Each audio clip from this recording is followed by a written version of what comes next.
electric, petrol, were all in competition with each other at this period in time.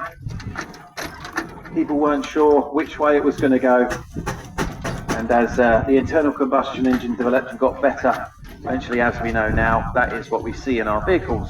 But what we're looking at here is a period in time where steam really was very good, and it was a very good option to have in your steam car. They're not quite the same as the traction engines and rollers that are going around here. They work in a slightly different way, although they do use fire and steam and externally combust the fuel. They do it in a different way, which makes getting them up to steam a lot quicker. We'll have a few more join us soon, but as you can see, we've got a good little array of engines. We've got some steam rollers, and we've got an agricultural engine as well, plus a home-built modern engine built by. And in comes the Sentinel steam bus. If you were watching the Steam Apprentice, that the boiler in the front is covered up by the cowling there, but it's a vertical boiler, a bit like what you can see in the home-built, custom-built engine that's running around the ring. And the engine is not placed on top of the boiler, like you can see these traction engines and steam rollers, but it's actually placed underneath. And if you follow the chain from the rear wheel underneath, you can see where it's connecting to the driving machines, not made for haulage exactly, so they're not designed to go fast either. Whereas this steam wagon here, made for the roads, made for getting things from one place to another with speed and time in mind.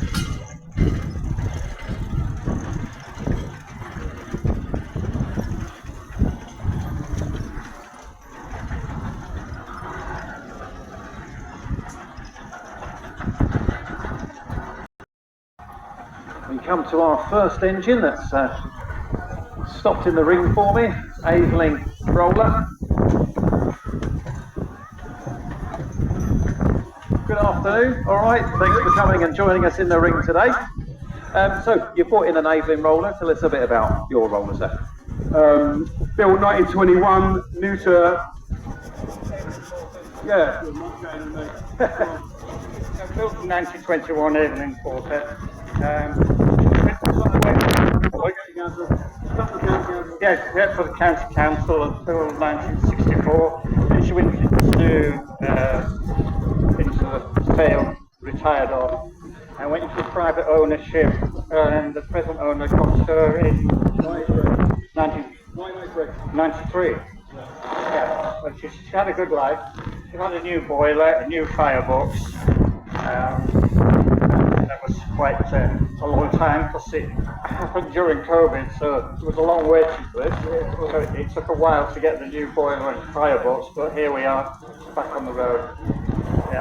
Yeah, and I know that obviously because of the COVID time as well, people are still waiting for the backlog of fireboxes and boilers to get repaired, and you know there's a long wait on some of this heavy machinery work that he's doing. Yeah. So I'll ask you, sir. I mean, this is something unique. Is this something you've built yourself? How does this work, sir? I put it together in 2001 when there were no rallies because of the foot and mouth trouble we had. Remember? Yes. Yeah. And so this stationary engine, was that something you built, or is that something you acquired and then put onto it? No, that came out of a factory in Luton. It was going for scrap otherwise, but I saved that. The chassis is off a builder's dumper, but it's going the opposite way, and the boiler's where the bucket would have been. Yeah. And the boiler was made new in 1966 to replace a worn-out launch boiler which I bought for a £5. So that's off of a boat, that boiler? It was originally, yeah. So really you've given home then to a lot of parts of engines and bits and bobs that would potentially have just gone for scrap? Yeah, it's all made out of odds and ends, yeah. Yeah, so it's got a new lease of life living together. Yes, yes, very much. Good.